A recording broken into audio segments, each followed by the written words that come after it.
and you're defeated, the team is going to be defeated. If you say inflation's an issue, they're going to say inflation is an issue.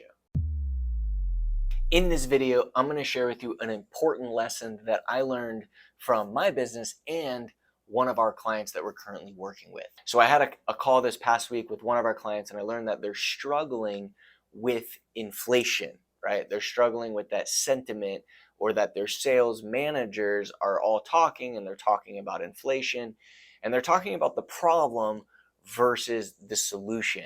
And so one of the first businesses that I ever really took off the ground and took to 7 figures, in the very beginning, I had a coach, and he always shared with me that no matter what the problem was, no matter how big of an issue it was, it didn't matter. There was always a solution.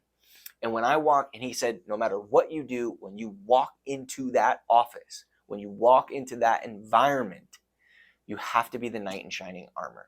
You have to be the one that can help the team either come up with the next play, or you better have that next play ready to go. The second you look defeated, so will your team. And this is the same thing I learned in sports and I learned in football. It's like, and I was actually a quarterback in high school.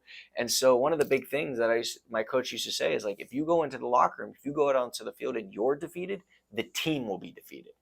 And it's the same thing if you're in a sales leadership role.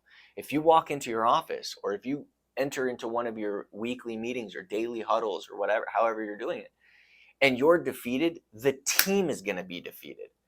If you say inflation's an issue, they're going to say inflation is an issue, right? It's just the way that it works. This is how followers follow. So as leaders, we always have to be the one that comes in, boom, knight in shining armor.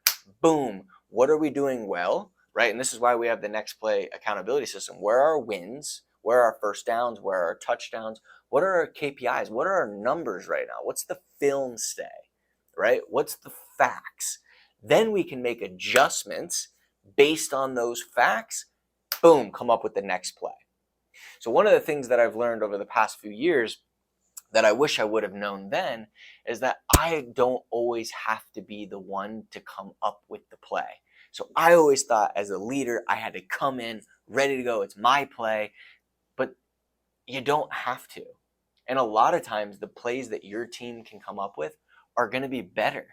And I had to set ego aside and say, look, I don't have to have all the solutions. I don't have to have all the answers. But what I do need to have is a framework to be able to walk in at any moment, pumped up, excited, motivated, regardless of how bad the team is doing, regardless of how bad the economy is. It doesn't matter. It's all just an excuse. There's businesses that thrive with a bad economy, right? There's someone doing the business, right? It's just maybe not you. So we got to go and get it back.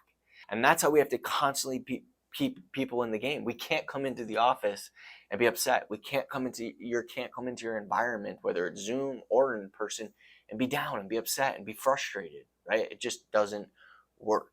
You've got to come in pumped up, excited. Like, think if you ever played sports. It doesn't even if you ever played sports in any situation, family situation.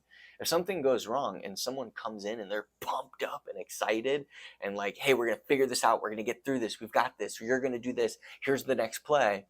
Boom. Like, people will rally around that. They want that, right?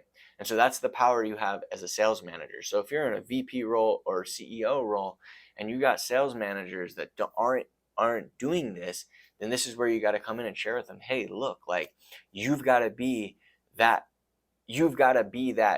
coach that comes in and is just fired up, is excited, believes, and then either have the playbook or be able to have the framework to be able to come up with the playbook, which is what I see works the best.